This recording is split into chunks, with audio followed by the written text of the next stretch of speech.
Hey Slavic Vikings, and welcome to another PowerPoint video, but this time it's about border disputes.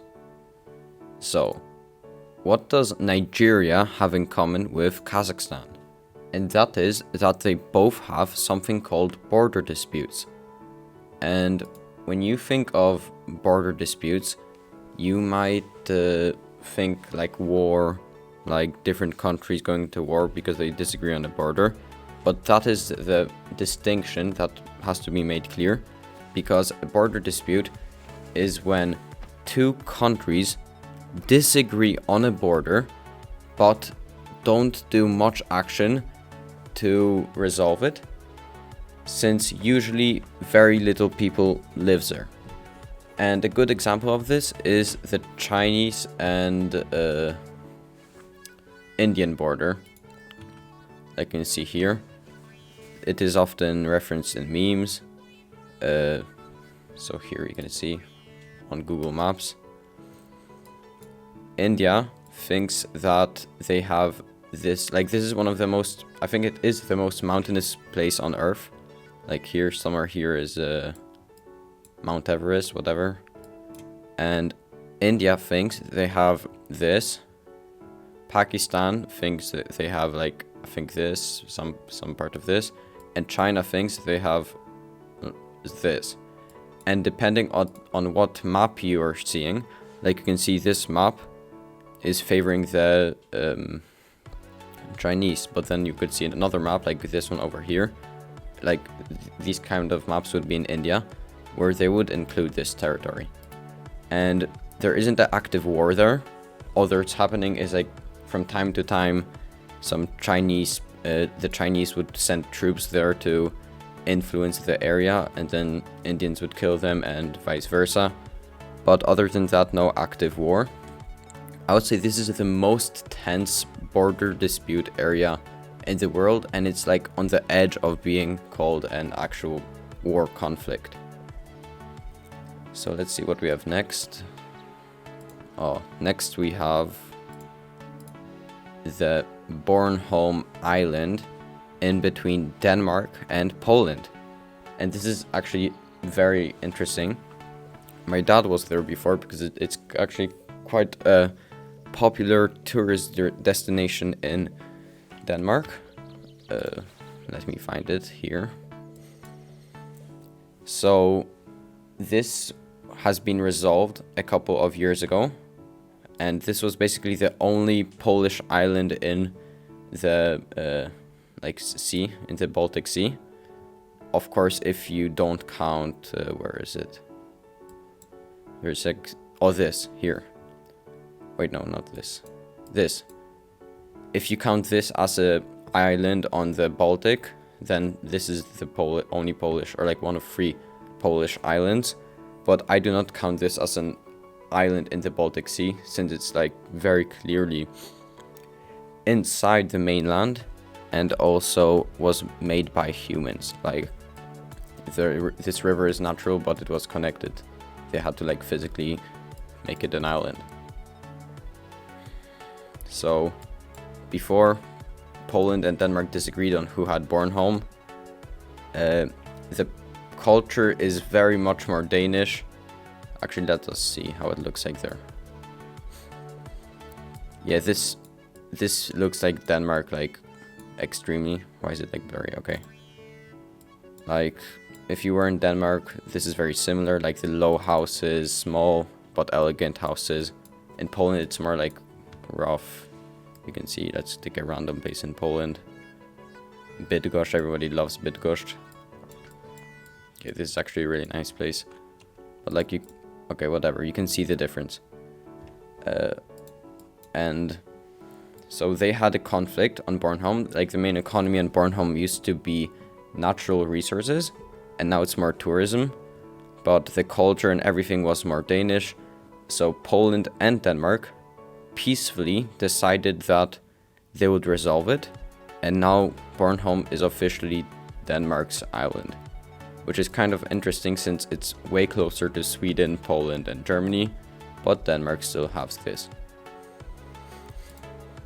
Next up, we have Ooh, Egypt and Sudan. Okay, this one's interesting. I think this one's my favorite one.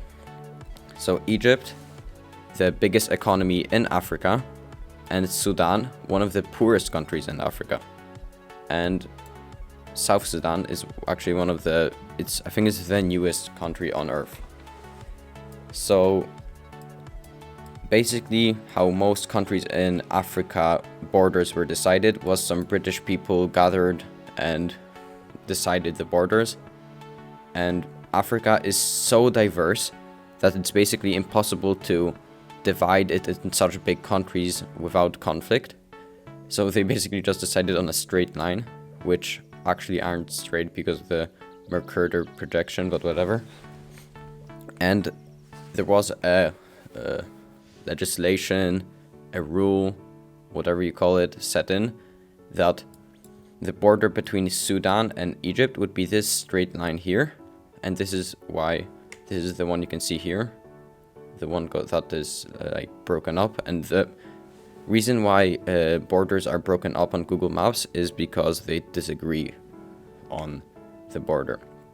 That's a good way to identify border disputes. So this was the border between Sudan and Egypt for quite a long time. But then, while they were still colonies, I believe, they decided to change it up a bit because these small villages here, they were more culturally Sudanese, and that problem obviously happens when you devise a border with a straight line. Like, obviously it's not going to be a good border.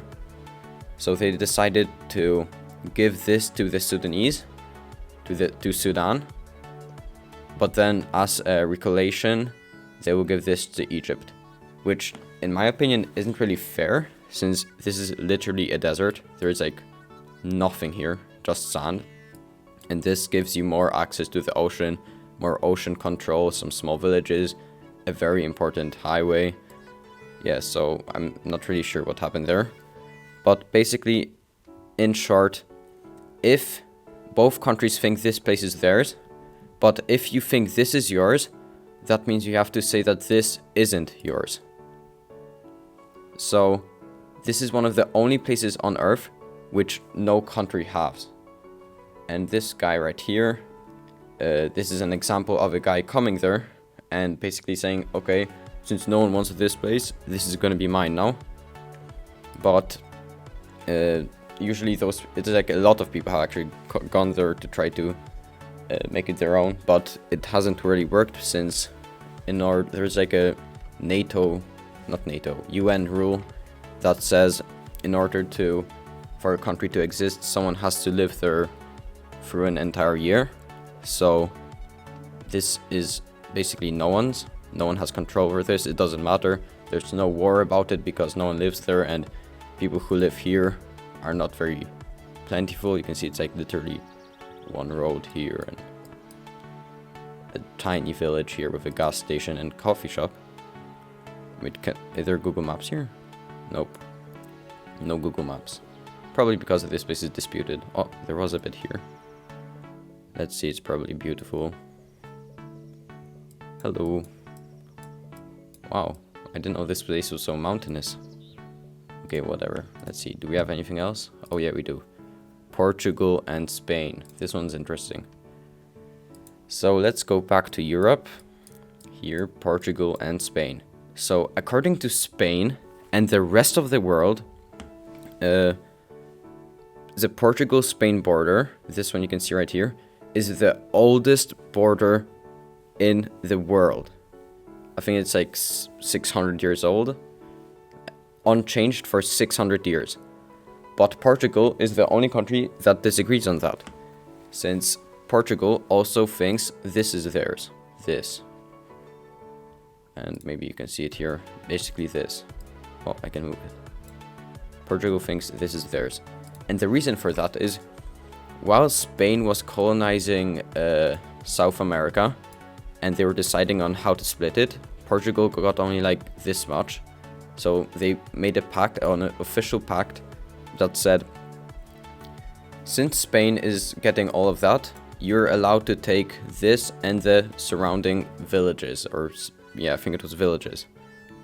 So that happened, and both sides kind of forgot about it, and then Portugal got reminded about it a couple of 100 years later, and since then it has been kind of a political issue. But as you can see, Spain has the giant upper hand, since this place is culturally Spanish, and Portugal has kind of given up on it, but still officially thinks this is theirs. And actually, I'm pretty sure most places in Portugal have flags, maps that include this as Spain's place. Okay. So here you can see a map over here that shows every country with a border dispute in the current age. And this came to a surprise to me, since it is a giant amount. Like, I would say like 70 to 80% of countries have a border dispute of some kind. And you probably know that most of these countries aren't actively in war, like almost all of them. So that is the distinction between a war against a border and a border dispute. You can see Poland, for example, doesn't have a border dispute, and all of these countries here, which have relatively new borders, don't have border disputes. I wonder if there's some correlation between that. Yeah, there are different levels of border disputes. I would say the biggest difference of border disputes is like the China and India border dispute. That's like a really serious one. Oh, you can see here. Yes, that's a great example. Look. On this map, India has this place. So whoever made this map chose to support India's border claims instead of China's. This part of Tibet right here. Very interesting. Okay. Yeah, like for example, a weak border dispute, like a not very serious one, is the Poland and Denmark one, which was resolved peacefully and basically was just a sign of good relations between countries. Yeah, and now if you disagree with me when whatever I said in this video, I don't think I said many opinions, so whatever. Feel free to write it in the comments. I will be replying to like good comments, not like just random ones. And that's it for this video. And as always, farewell, żegnam, and goodbye.